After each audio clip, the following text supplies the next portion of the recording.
I know it's been a long time since I've done a video, and I'm really sorry about that.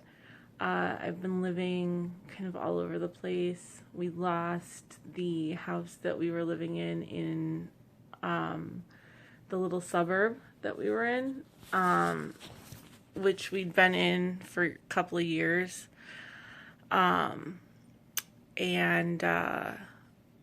so at that point, we were moving into a house that needed extreme repair. I actually can't move into that house at this point because of the amount of repair it needs. And so Dad moved in there because he's doing the repairing, and he can do that. I can't do that. I can't, and I can't live in those conditions, which, he's able to do so because he knows, he's lived in, kind of rough conditions before, and he can handle that, and his body can handle that. Mine can't, which I feel bad about.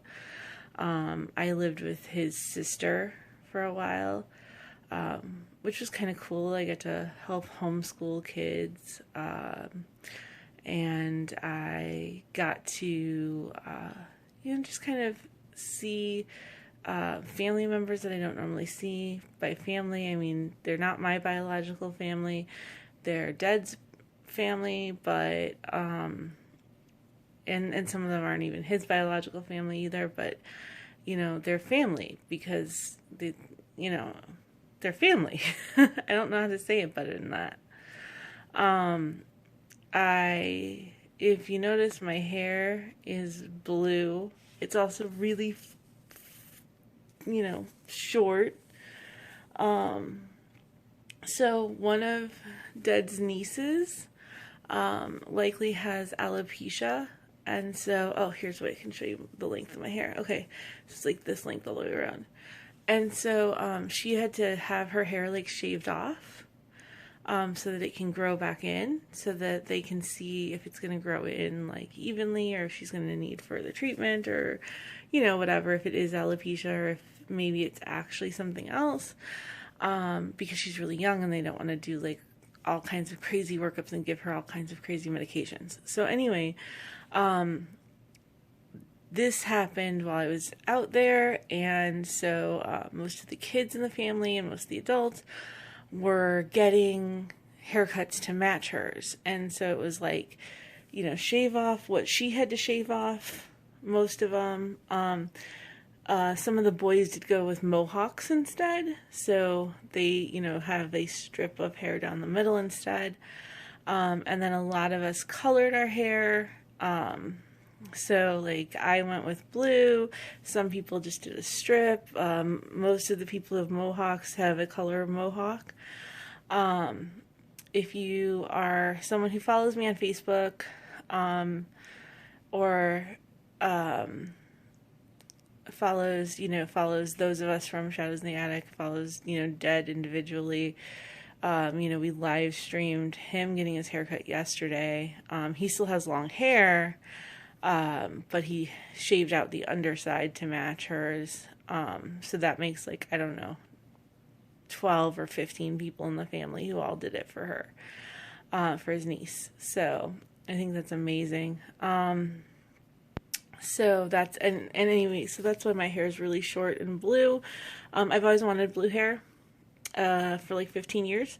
And now that I can't teach anymore, I was well, I can go ahead and get blue hair, I guess. So, I did, because I had the opportunity to do it without having to pay for salon hair. I just had to pay for product because one of the family members was doing it for everyone. So it was really cool. I couldn't have never gone to a salon and gotten it done. So, you'll notice you've never seen this background before. This is obviously not the background that I normally have. So I was supposed to come back from Bristol and move into the house that Dad is living in. Donnie has departed our household at this point. And so the house that Dad is living in is not ready. And my friend John was like, hey, I can let you house sit my townhouse while I am away for work. And that way someone's in the townhouse, and also you have a place to stay and you don't have to leave the area again right away or anything like that. And so, so this is the guest room in his townhouse, with my stuffies up there. And it's really cool. Some of them are his stuffies that he put out for me to make me feel better and feel more at home.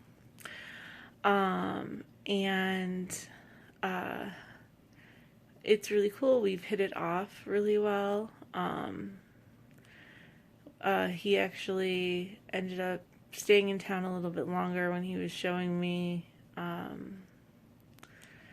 showing me around the house and stuff. And we've become really good friends. Like, we were already friends. We'd met at a mutual friend's house at New Year's. But we've really gotten to know each other through just, communicating online. And we video chatted last night, and I don't normally do that because I don't talk on the phone at all. And so we video chatted last night, and that was just amazing that I would do that.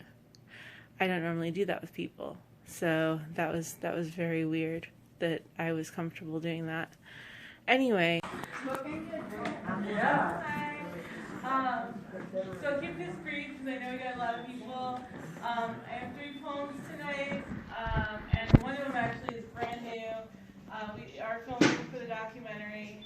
But first, one of my old favorites, Time Zone, I Guess the Bear Finally Came.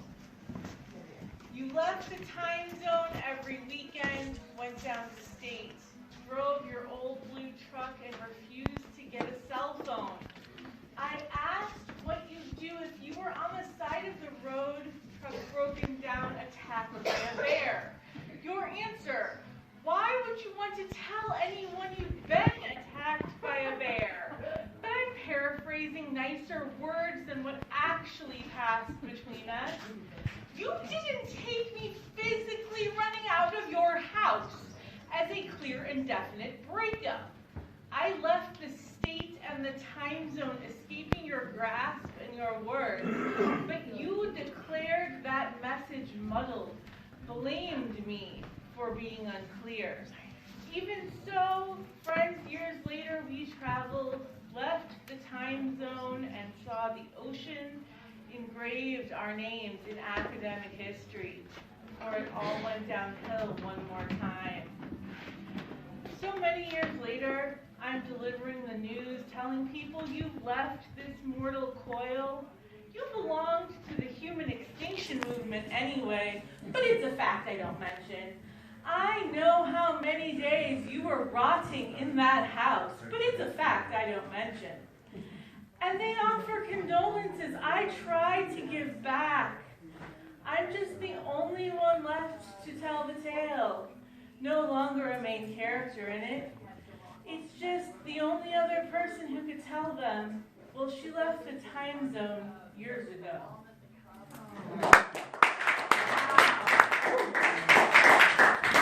Thank you. So this one, I've never read this before. It's called Finally, a Stupid Sports Metaphor Poem About a Failed Relationship. I spent years throwing the ball, putting it back in your court. You weren't ready for more, never wanted those professional rules, just a game of one-on-one. House rules we'd agreed to early on. You were scared when I wanted to play horse, scared off even more when I was ready for teams. When you met me, glitter and swagger, I didn't mind being a free agent. Not a star, sure, but I was a little something. I got a few cheers stepping in front of the crowd, but I gave up the lights, retired from that life. I packed up my number and went home for you, with you. I thought we'd make our own stories and then make history coaching a team of our own. The ball was in your court. I bat. I only casually mentioned a pinch hitter. An old teammate came around, but you're not a team player. He said we should do sudden death rounds. I agreed, and you watched blankly from the stands. We weren't yet coaching our own team, so why not bat for someone else? The ball in your court, still, as I lost at sudden death, knocked out cold. I was sidelined, no more a team player. I still wanted to play with you, but you took the ball to someone else. Yeah.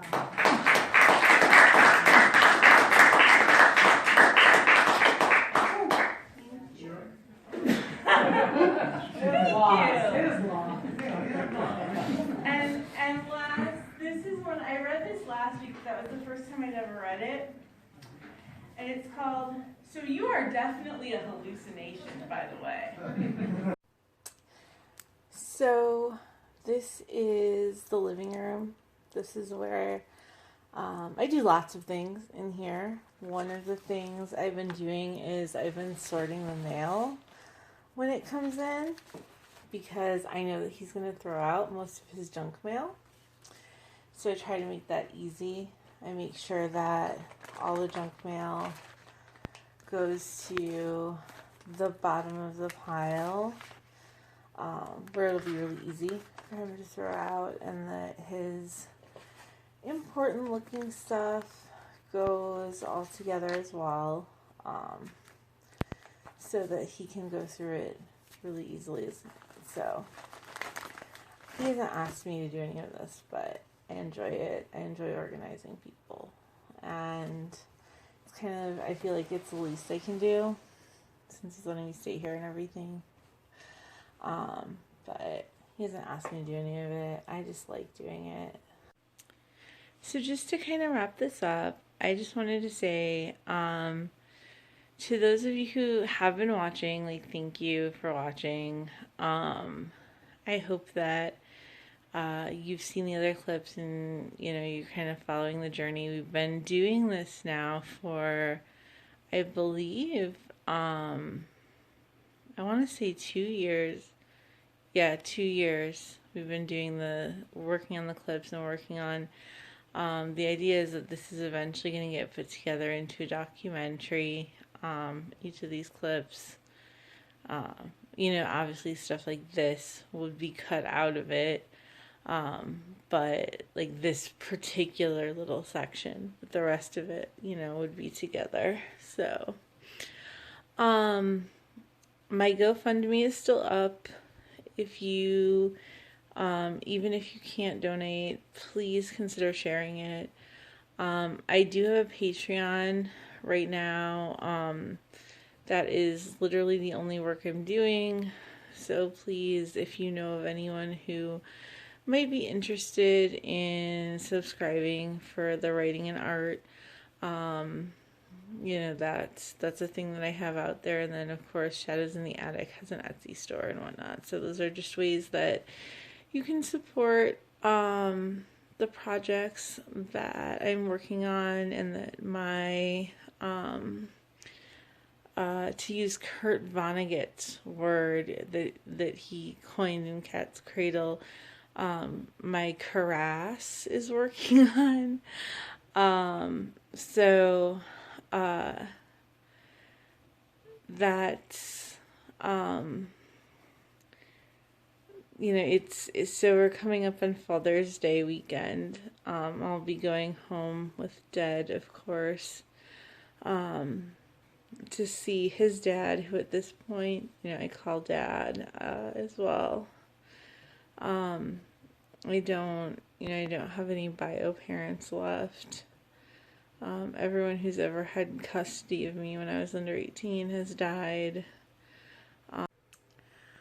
So I hope that you will hit the like button and subscribe. If you haven't checked out the other clips from what will be the documentary Shadows, I hope that you do get a chance to check those out.